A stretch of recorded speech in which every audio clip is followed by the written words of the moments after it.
another note, I want to introduce my guest. She's a first-timer on Sound Off, and I'm happy to have her here. Her name is Mary Pelkey. Welcome, Mary. Thank you, Linda. Nice to have you on Sound Off. Well, thank you for having me. Yeah, I appreciated your presentation at church one Sunday about what you're doing and the need for volunteers.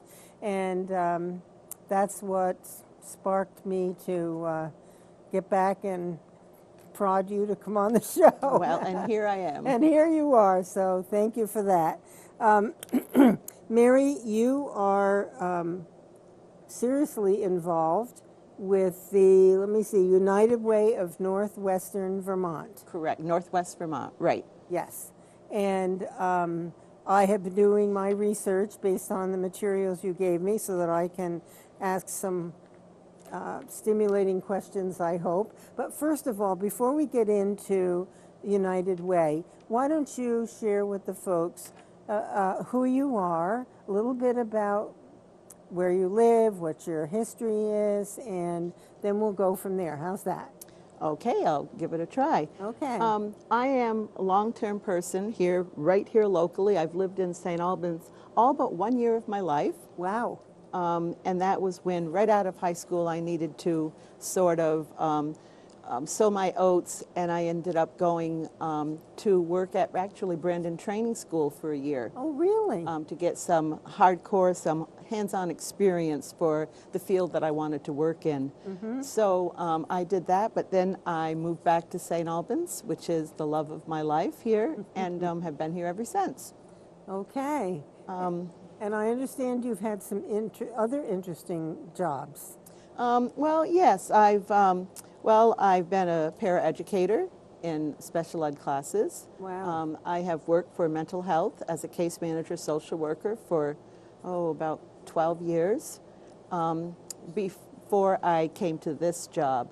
But I think maybe one of the things you might be referring to is sometimes I used to take vacation from my regular jobs, and I also worked for a travel agency out of Philadelphia that traveled with folks with physical or developmental disabilities. Mm-hmm. So we could take them on fun, age-appropriate vacations. Mm-hmm. And, that's maybe for another show I could share a little bit, but I was able to, while helping these folks have good vacations, I was able to see a lot of the world. They needed me in most of the states, but they also needed me in Ireland and London and Hawaii and wow. And a few neat places that I was able to see that I probably wouldn't have been able to see while I was extending some nice independent vacations for these folks. That sounds like an interesting thing that I never knew that travel agencies did.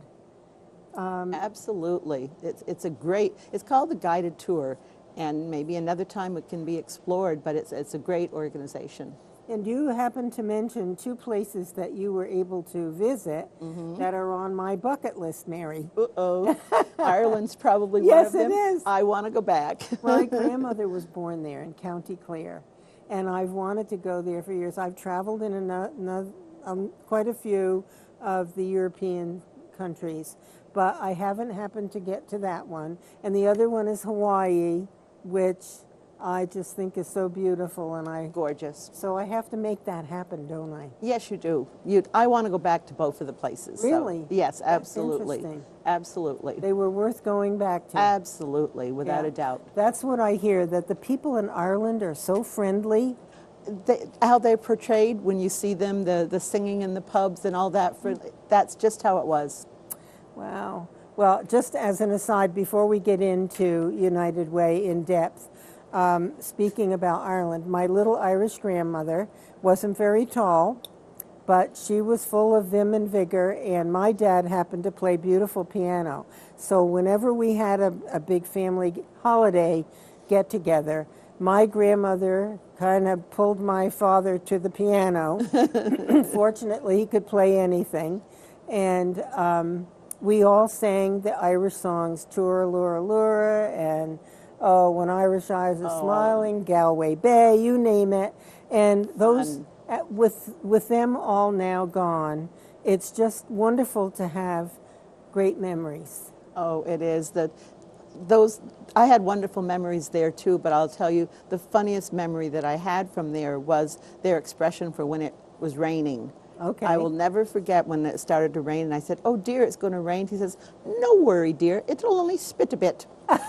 I'll never forget that. That has stayed with me forever. Isn't it funny how we'll just remember a particular thing? Yeah. Yeah. Well, listen, now on to marching on to what you're doing today with the Northwest Vermont United Way. With the United Way of Northwest Vermont. Okay. All right. I'll get it right eventually. That's fine.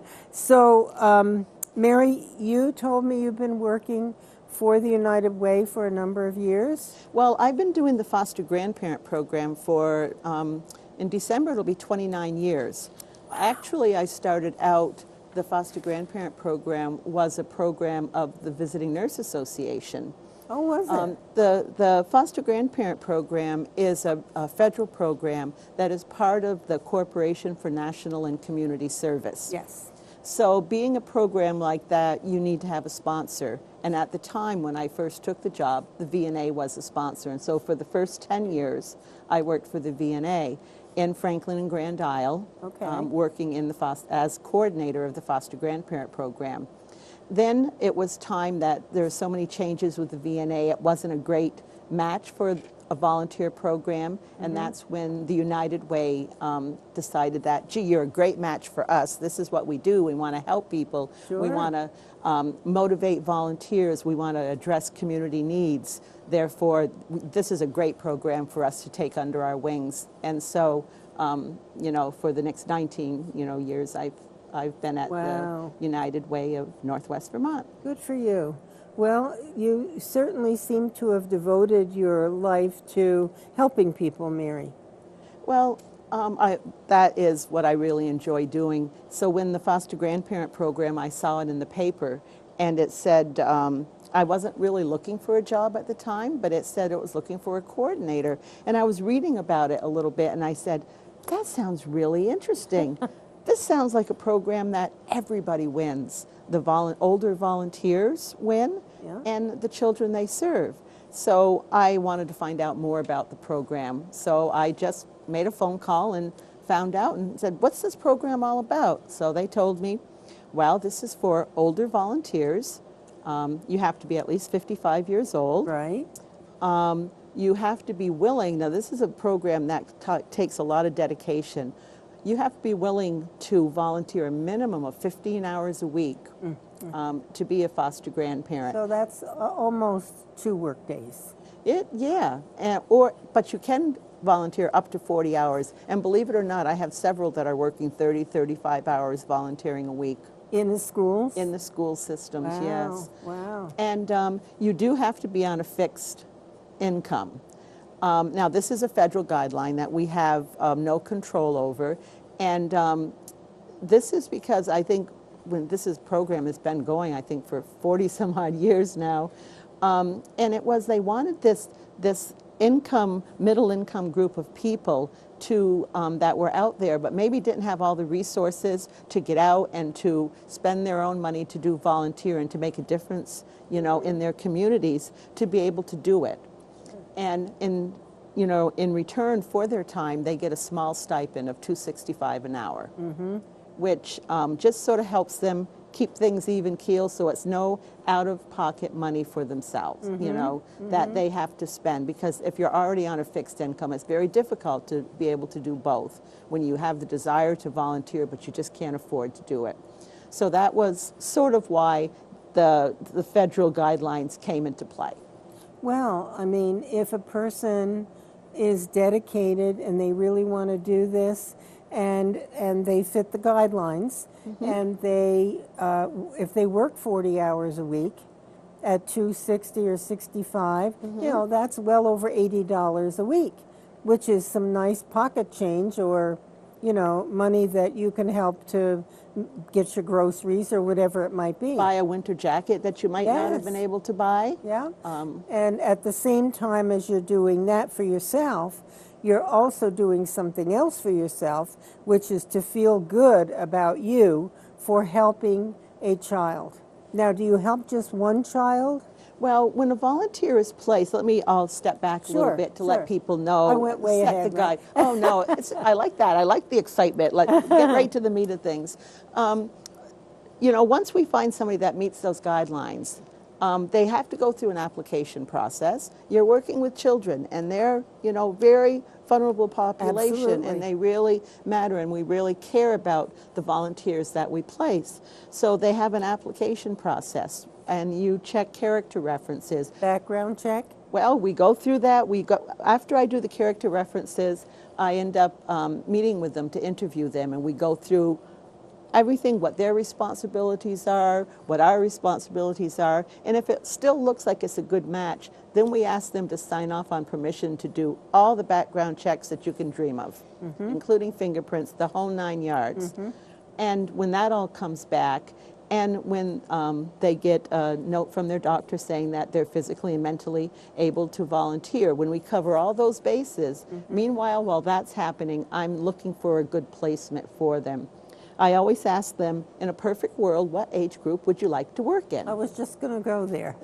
Because sometimes there's a need, but it might not be with the exact age that they're interested in. So I always ask my potential volunteers, in a perfect world, what age group? So they may say, my first choice is kindergarten, my second choice is first grade, and my third might be preschool. So then I try to branch out closest to where they live, and then I check with the schools and the daycares and the Head Starts, which are different community settings where we place volunteers, to see what their needs are. So you try to match them up with a need in a location closest to where they live. Absolutely. If at all possible. If at all possible. And that way, maybe the transportation needs might be limited too.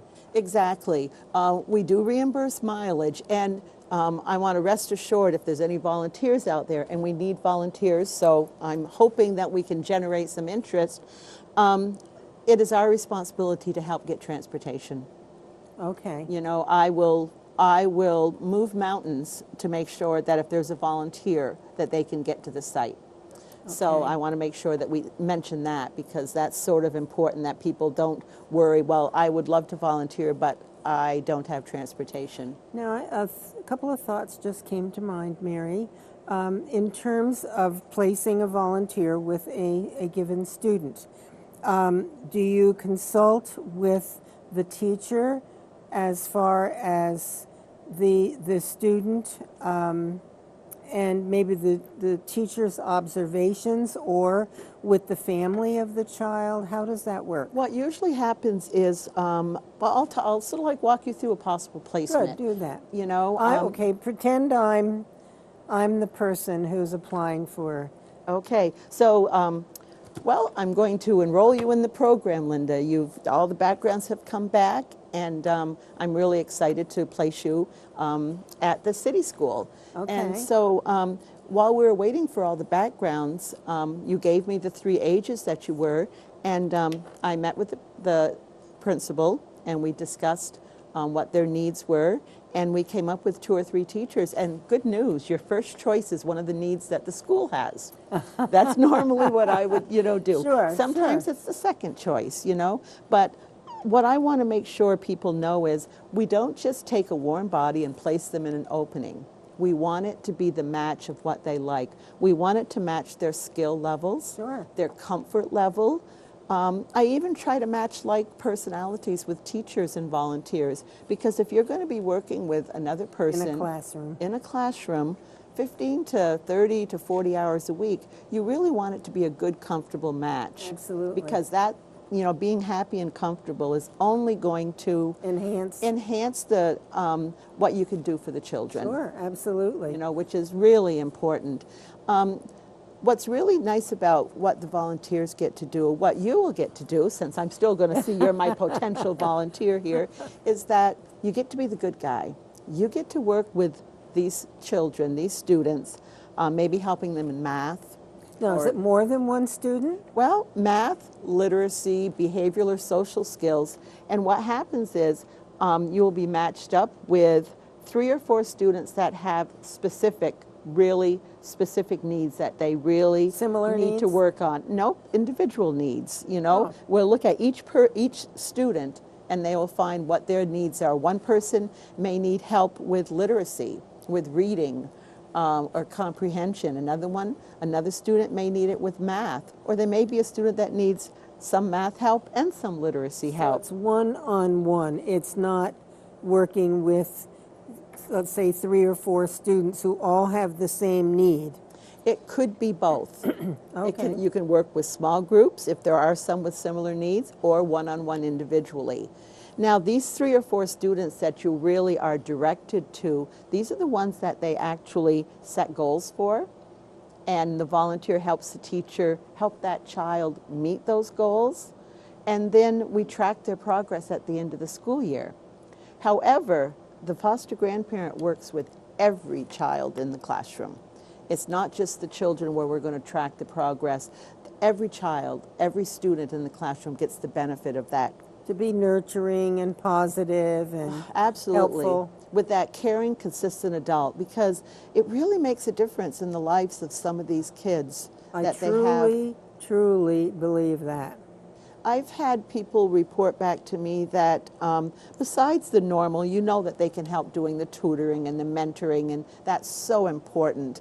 In fact, I'll divert a little bit and I'll say, I had this little child meet me. I was in my eye doctor's, and this little girl kept looking at me, and then she'd go back and sit down, and then she'd look at me again, and she'd said something to her mom. Finally, she came over and she put her hands on her hip. She goes, "I know you. You come visit my school." Oh, for And I'm heaven's like, sake. "And what school is that?" And she told me, and she goes, "I know. Yes, you do. You come and visit Nana." Sometimes they're called Grandma or Grandpa or Nana or Meme or whatever is comfortable for the volunteer, you know, and the classroom. And I said, "Well, yes, I do, and I love visiting your school." She goes, "Good." She goes, "Can I ask you something?" And I'm like, "Okay." And I'm Kids. just wondering, what's it going to be? She goes, "I'm graduating to 2nd grade next year." And I said, "Oh, I'm so excited for you." She goes, "But I'm wondering, can Grandma graduate with me? Because I really need her help." And I'm like, "Oh, well, that's really nice, but there might be a lot of other 1st graders that might need, you know, help getting ready for school like you did." She goes, "Okay, but can you try?" And I said, "Yeah, of course. I'll try my best." And she smiled and she walked off, and then I thought, okay, I dodged a bullet. She comes prancing back up to me. "While you're at it, can you see if she can stay with me right through high school and college too?" Oh, that's And too I'm like, funny. she goes, "Because she really helps me, and she helps me do my work." There's a really strong connection there between the volunteer and the child. A And nurturing need, whatever it might be. And the child was, without really saying it in her 6-year-old way, was saying that the volunteer was an important part of her success in school. And her life. You know, and I've had teachers come back and tell me, "Well, I know this wasn't one of the students that we had assigned to Grandma, but you know, this little girl's parents were going through a divorce, and it was very traumatic, and we were really concerned that she would have a tough time being able to move on with her class to the next grade level. But this volunteer, she sort of took her under her wing. Yes. She'd meet this little girl in the morning, and she even bought a brush and a comb, and had it in a little cubby hole. And if the parents, not that they weren't good parents, I'm not saying that, but you know, a little bit rushed and a little bit flustered, you know, she'd, "Oh, they didn't have time to braid you, I'll braid your hair for you today for you," or, you know, "You didn't have time to do your homework? We got 10 minutes before school starts. Let's do your homework for you." So the teacher came to me and in fact on the evaluation at the end of the year said, "You know, even though it wasn't something specific, we feel that this grandma was an important part of this child being able to calm down, settle down, and be able to move on with her class." You know, Mary, it made me think of an age-old comment. It's the little things that matter. It's amazing. We do a children's survey because every year we survey somebody. It's a federal program, so we have requirements. One year we'll survey how well the volunteer feels that they've been served and what it means to them. Sometimes we'll do the school staff. Sure. And now every 3 years we survey students. They get to draw pictures and say what they feel about their grandparents. And I was reading through them the other day, because sometimes when I'm having a tough day, that sort of lifts me up a little Absolutely. bit. There was comments like, "I love Grandma. I want 12 of her." When Grandma's here, no hugs, no stars, nothing. And they just come out with these great ways and the pictures they show. That one little picture had a picture with the foster grandparent with a crown on, like they saw them as somebody really special. And so you know how much that connection is there. That comes back to why I've been in the program so long. There are some programs that come and go, but then there are some programs that are timeless. I really feel that the foster grandparent program is a timeless program. Well, Mary, I'm sure you're right. And as I look around in today's world and see, you and I both know there are big drug problems out there. There are a lot of families with one parent, and there are a lot of stressors on the traditional family, if you will. Absolutely. And so that just leads to the children, perhaps, not in all cases for sure. There are wonderful parents out there, thankfully, and God bless them. But there are children who might be neglected or overlooked, or even in some cases abused. Makes me sad to even say that. It does, and you're right. Not all the children they work with are children that come from difficult or bad homes. I was a single mom. I was growing for a while up, too. and I would have loved to have had my kids have the opportunity to have a foster grandparent. Because sometimes I might have been too busy to read that second story to them, and to know that there might have been a caring, consistent adult at school that will take the time to do that. So busy as a parent, trying to do the right things, trying to make a living, at least that's how I felt, and trying to be there for their homework and with their friends and their athletic events and all of these things, it's not easy. You mentioned athletic events. I have some volunteers that also, they get so close to the kids, and the kids just love their approval, that they'll ask them, "Will you come watch my basketball game?" Or "Will you come see my play?" And many of my volunteers will do that in their evenings. There's that connection there. It's a win-win situation. The volunteer is doing something that they feel good about, and sometimes it's a toss-up. The volunteer says, "I don't think I get half as much out of this as I'm getting back from the kids." And the kids say, "Oh, I get so much. I love, my grandma." So I think sometimes they have a little tug-of-war over who's getting the most out of it. The nurturing is both ways.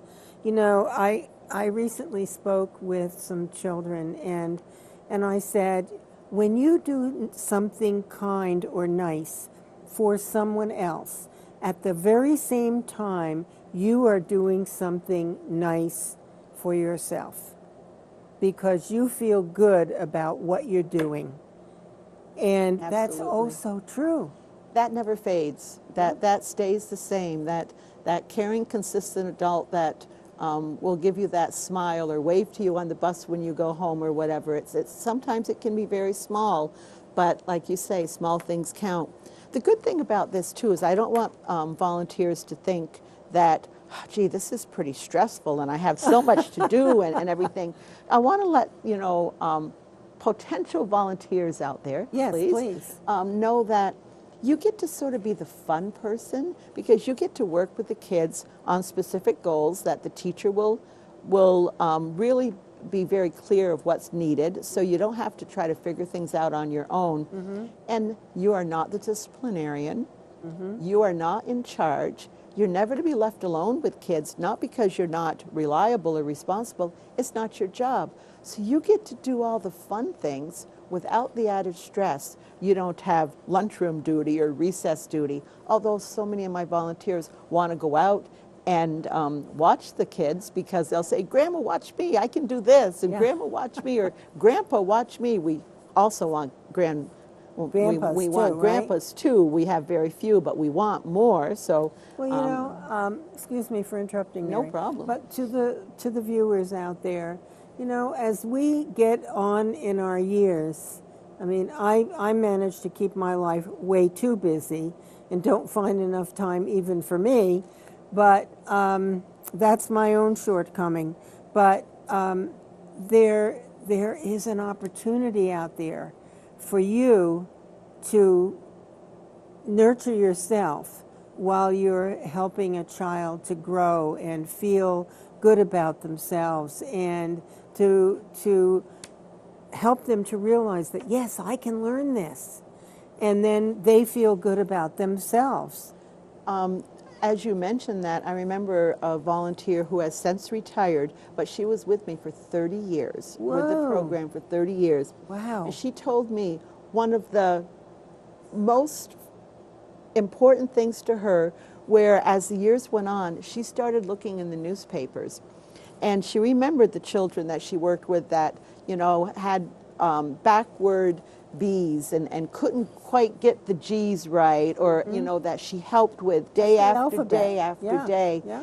And she started searching the high school honor rolls for familiar names, and she says, I even saw some of the kids that I worked with that were on the dean's list in college. Oh, wow. And she was like, the beaming look on her face was just She played absolutely a part. wonderful. And she said, I think I played a part in that person being on the dean's list, because she couldn't write her name when I worked with her, but every day we worked together, and she was so happy about it. Absolutely. When it comes to, I want to make sure that the viewers realize that you don't have to work 40 hours a week. Absolutely. That you can work 4 hours or 8 hours or 12, whatever. You explain it. Well, for the foster grandparent program, you do have to work the 15 hours. Oh, okay. You know, Excuse me. That's okay, because I have two hats I'm going to put on today. So Okay. I still have the foster grandparent hat on. You do have to do, you know, to dedicate at least 15 hours a week.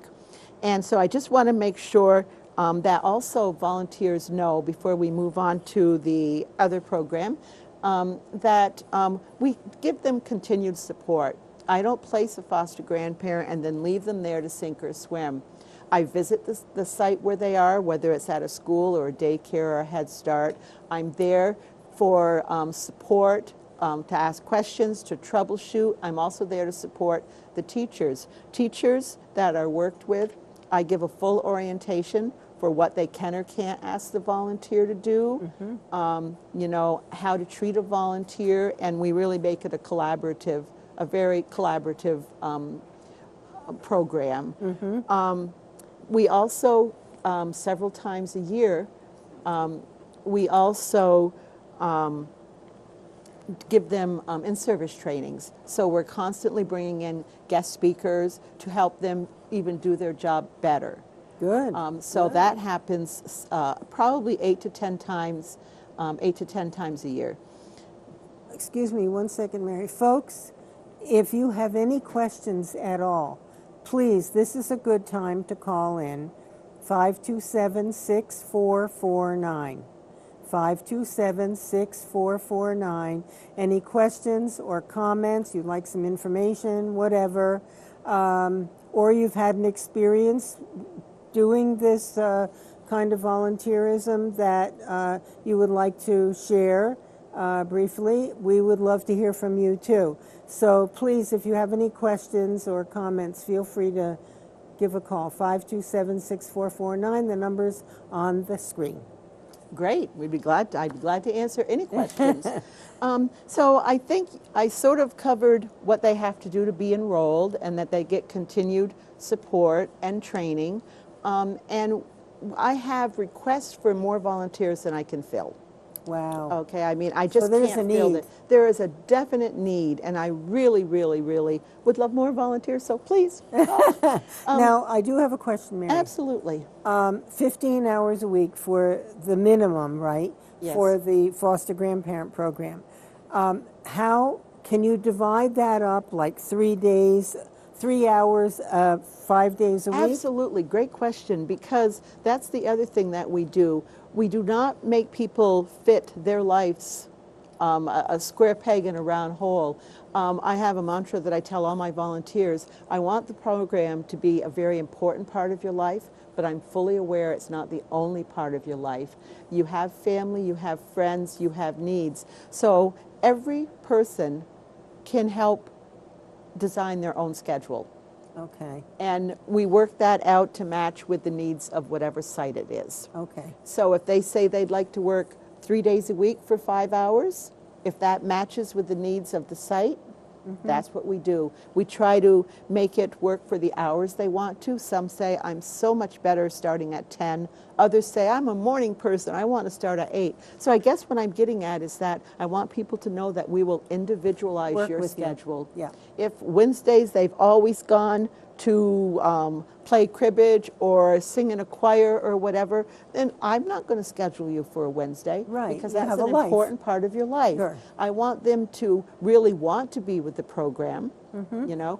And they also, I want people to know that if they do qualify with the regulations for this program, they do get the stipend, and the stipend is non-taxable. And it doesn't affect any other benefits like your rent, the sliding, you know, rent scale or anything. It does not affect that. It's not a wage or a salary.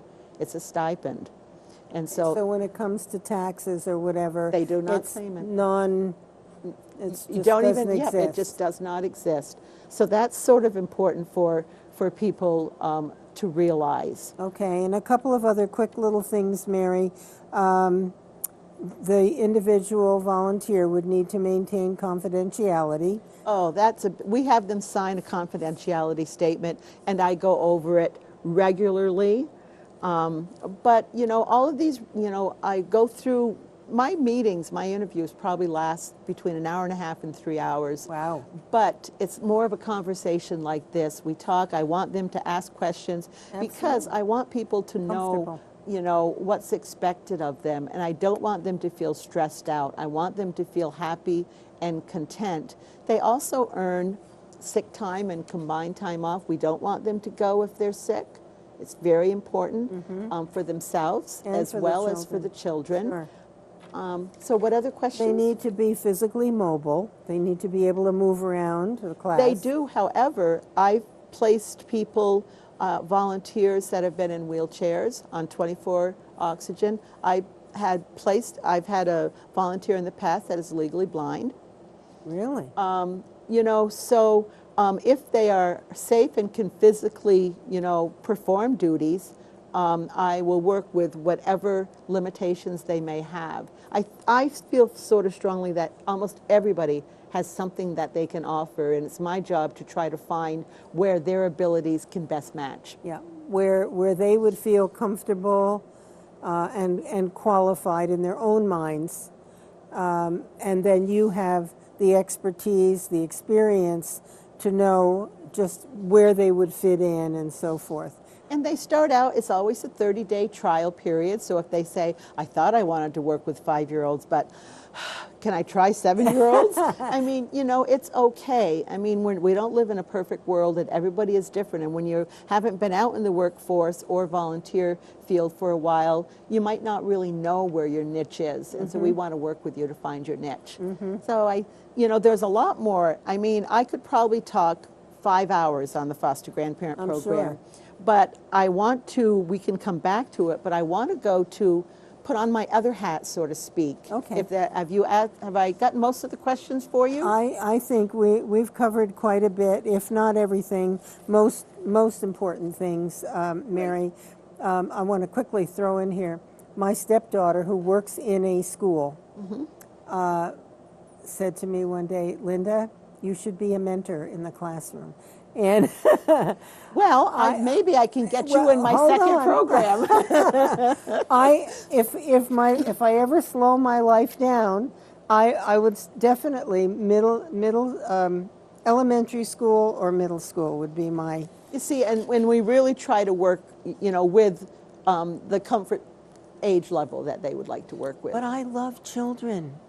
I always say I'm dangerous in the grocery store. If they're in the cart and they're crying, I go over and I look at them and I say, "Are you having a bad day?" And they go, like, "Who is this?" Yeah. Well, see, I'm going to put you down as Oh, a possible. no. Okay. We'll talk time. after. Okay. Yeah, give me all time. right. So, okay, go ahead. Well, I know we talked about that there are the enrollment requirements, income and age and the amount of hours. However, if there are people out there that say, you know what, I may not meet those requirements, or I may not want to volunteer for 15 hours a week, that's okay, because I also have another program that the United Way of Northwest You're Vermont just sponsors. covering all the bases. When the United Ways merged about a year ago, we were able to bring another program to the area, and I'm like, drum roll, I'm so excited, RSVP. RSVP program is another volunteer program for folks 55 plus. However, there's not as many of the regulations. It's still a program of the Corporation for National and Community Service. However, there is not anything to do with income. You don't get a stipend. However, if you want to work with children and you just want to spend a few hours, 2 hours a week, 4 hours a week, I have some programs that I can do that too. Sure you do. Of course, plan B. So if somebody says, gee, I do it, but I only have 5 hours a week or 2 hours a week, that's okay. I've got the program for you. It's called, if you want to work in the school system, it's called School Buddies.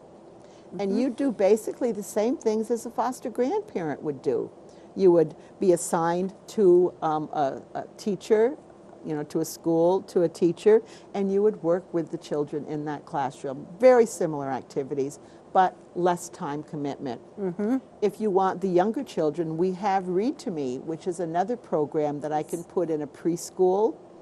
And you do a lot of early education, a lot of preschool activities, reading to the kids, listening to them read, picture books. I mean, it's just having babies, just those that need some extra attention, some one-on-one attention. Share experiences about life. Just skills, arts and crafts, activities. A lot of the same things that a foster grandparent would do, but the time commitment is not as great, which is sort of exciting because, so anybody that wants to work with kids out there, I can find you a volunteer place, so, One program or the other, foster grandparent absolutely. or RSVP. But to add one more thing, so there are volunteers out there now potential volunteers that might be saying, well, I might want to volunteer, but, I really don't want to work with kids. Well, I've got a plan for you, too. Of course you do, Mary. I also have RSVP program can also do other volunteer activities around their communities. One in particular, I can say I just enrolled a very nice gentleman into the RSVP program last week.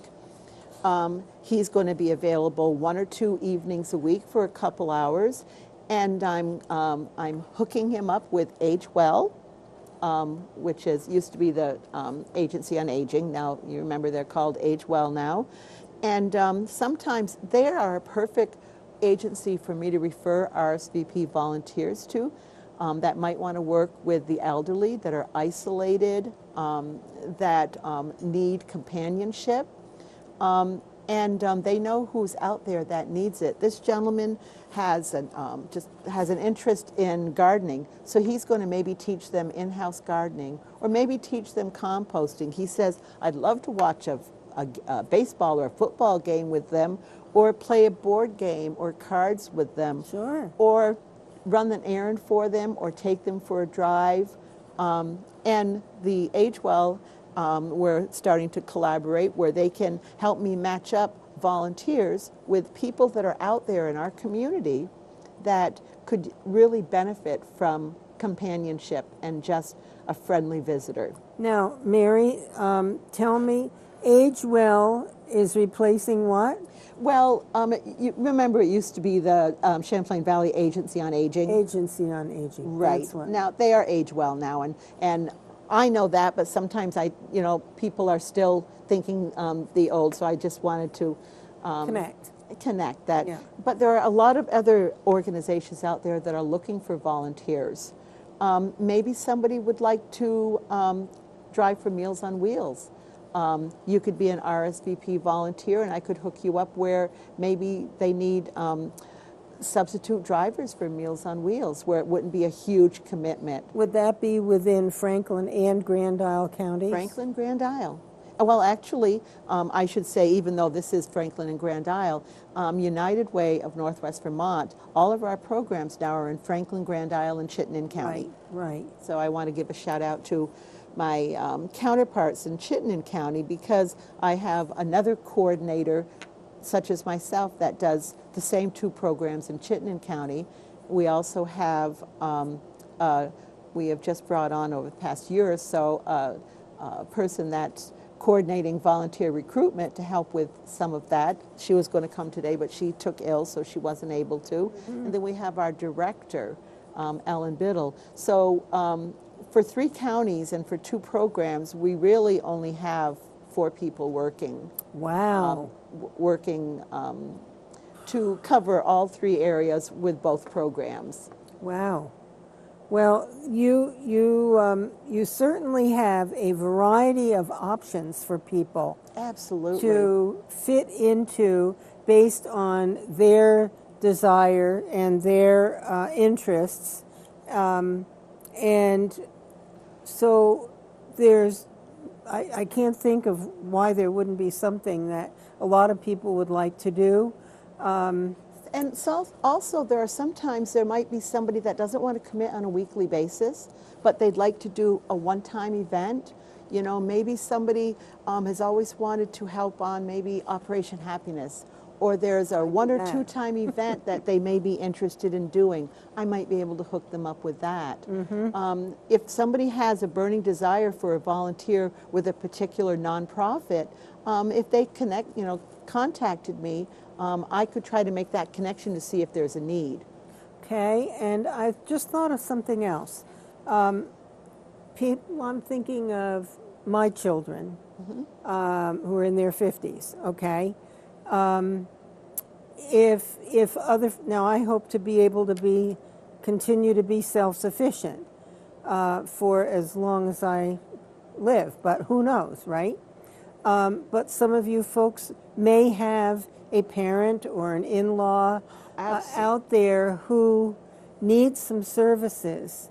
And maybe if you got involved in one of these programs to help out someone else, but you foresee that going forward, a member of your family might have a need, you could learn by doing for someone else's parent or grandparent through this program and be useful that way, and then also have some knowledge and skills when your family member needs some help. It's a good way of finding out what's available out there. And so, yeah, that is another, possible option. Yeah.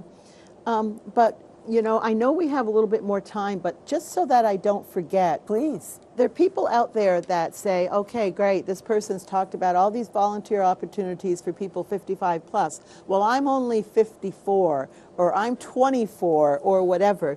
Fear not. Mary is. We have something for them also. What I would suggest to them, and I want to make sure I get this correct, is United Way has the Volunteer Connection, and we have a wonderful website. And if they go on the website at www.unitedwaynwvt.org/volunteer, this is such a wonderful site where people can go on and search by gender, by age, by interest, by zip code where you want to volunteer. You can search for one-time opportunities, ongoing opportunities. You can look for specific organizations that are looking for volunteers that you might want to be. It is an absolute wonderful site for you to go on to find out. And giving a shout out to nonprofits. If you don't have your, we have nonprofits register on there. If they have not registered yet, they should. Give me that again. It's www. You do have this sheet that I gave you too, but it's www. Yeah. Dot. Yes. Spell out United Way. Yeah. NW. Northwest. Vermont. VT. Dot. Org. Okay. And then / volunteer. There'll be a tab that you can also do if you wanted to. One of the reasons I asked you for that, Mary, in a slow manner, is that if anyone who's viewing wanted to check that out, they had a chance to write it down like I did. Perfect. Absolutely. And like I said, I'm giving a shout out to nonprofits because we have, although there's tons of nonprofits that have registered on there, if you haven't registered, you really should, because if you're looking for volunteers and if you keep it updated, they would go on, and if, let's say, the senior center had said, I really need volunteers to substitute for 2 months in the summer for Meals on Wheels, that could be posted on this website, and somebody would say, I could do that for 2 months. You know, so it would really be an advantage for nonprofits if they haven't registered on this website to do so. And then it's also advantageous for people that are just looking, want to just browse and see what's available out there for me to possibly volunteer. So this would be for any age. So, you know, if you're in your community and you want to give back to the community, you want to do something for the community and get involved, United Way of Northwest Vermont can really help you find some volunteer position. I'm here, I know, a little prejudiced, really looking for volunteers for foster grandparent program and RSVP, and I'm hoping that my phone will be running off the hook, which is 524-6337. I have a satellite office right here in St. Albans, right on Church Street, so people can pop in and see me, although I'm not always there. But please leave me a message. Call me again, 524-6337. And just if you have any questions, if anybody has any questions out there, would be so happy eager to talk to them about it and to see if I could find a match for them. That would be great. You know, as I think about it, we have options, especially as we age. We have options throughout our lives, but when we become senior citizens and perhaps we're widowed, left alone, and maybe not working and dealing with a loss and trying to regroup and find yourself again, I personally think there's just no better way to get out of your own doldrums, your own sorrow or whatever, and take a risk and make an effort to get involved in trying to help someone else, be it a young child or the Meals on Wheels for seniors or whatever it might be. And if you ever question if any of my volunteers, and I don't think they do now because I try to tell them all the time, but if anybody questions whether they're doing something, whether it's worthwhile, I can tell you quickly that there was a volunteer that came to me one time with a story and said, Mary, I have to tell you what happened at school today. I had to leave early, and I didn't get to work with every child that's normally on my schedule. But when I left, I said goodbye, and I heard, bye, Grandma, bye, Grandma, bye, Grandma, and one little girl said, thank you. And the foster grandparent took a double take because that happened to be one of the children she did didn't not get. have time to get to. So she went over to her and she said, well, honey, what do you thank me for? I didn't get to work with you. And she said, thank you for being here. Oh, You know, just knowing she's in the room. it went pitter patter, because my heart was like, wow, they really do get the connection. And if time, there was another quick story that there was a foster grandparent who her class was going on a field trip, and it was hiking. And the foster grandparent didn't quite feel she wanted to do this particular field trip, although they're welcome to go on field trips most often. So she told the class that she wouldn't be going. But this particular foster grandparent had an absolute love for reading, and the class knew it. And for all that year, they were like sharing books. They'd go to the library. The kids would read a book and say, Grandma, you'd like this one? Aww. And then she would do the same. And so she said, you know, so Nana is just not going to, not going to go to the on the field trip with you Sure. because I can't. So apparently, and I don't know if I've got all the details right, the next day a couple of the kids came to her and said, we've got it all figured out. And she goes, well, what? She goes, we have some books for you. And if you come and ride with us on the bus, you can read books while you wait for us while we go on the hike, and then you can be on the bus when we get back from the hike. Oh my.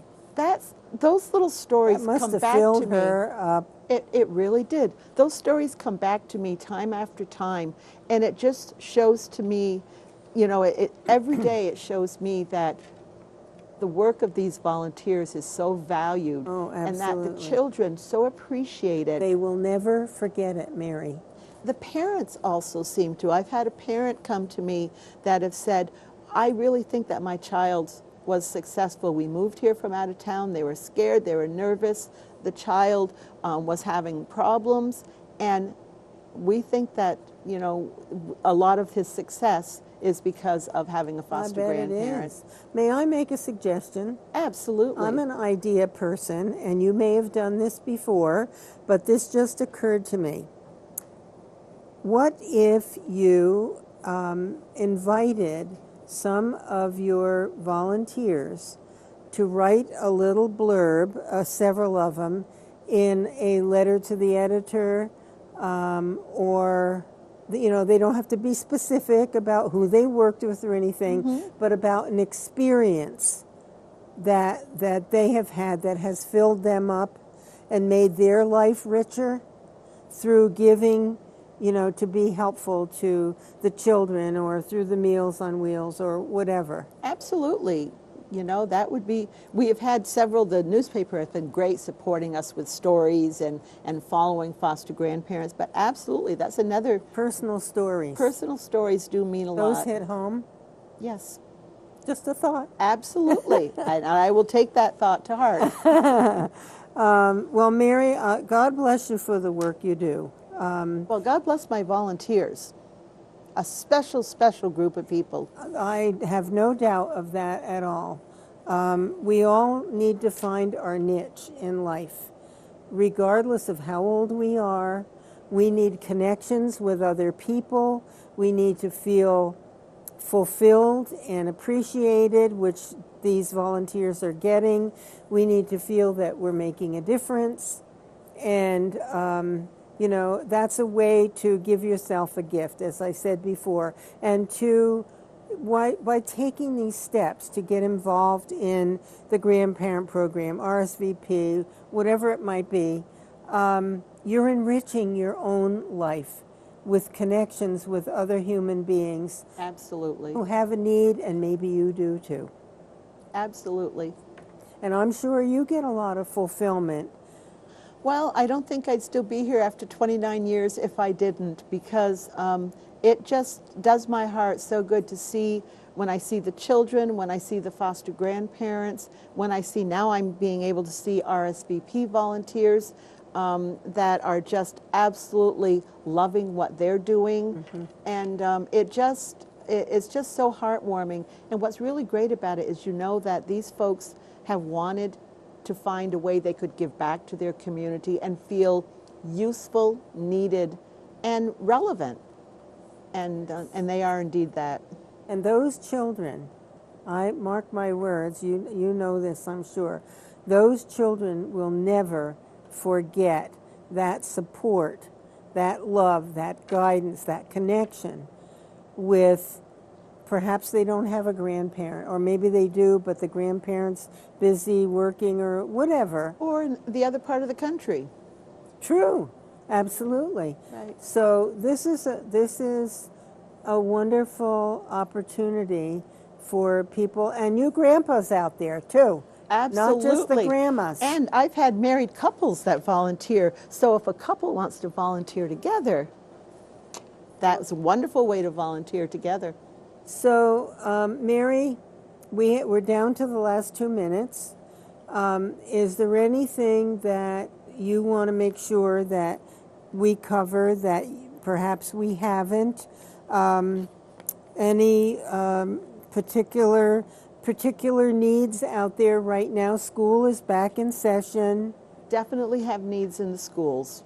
We definitely have needs in the schools. So I think right now my two emphasis would be foster grandparents in schools or RSVP volunteers in schools. And also I'd like more RSVP volunteers that would like to be companions for other seniors that are isolated. So those are some of the ones that I'd like to target right now, although if somebody else has, I'd really like to volunteer for this, I want them to let me know and I'll try to make it work.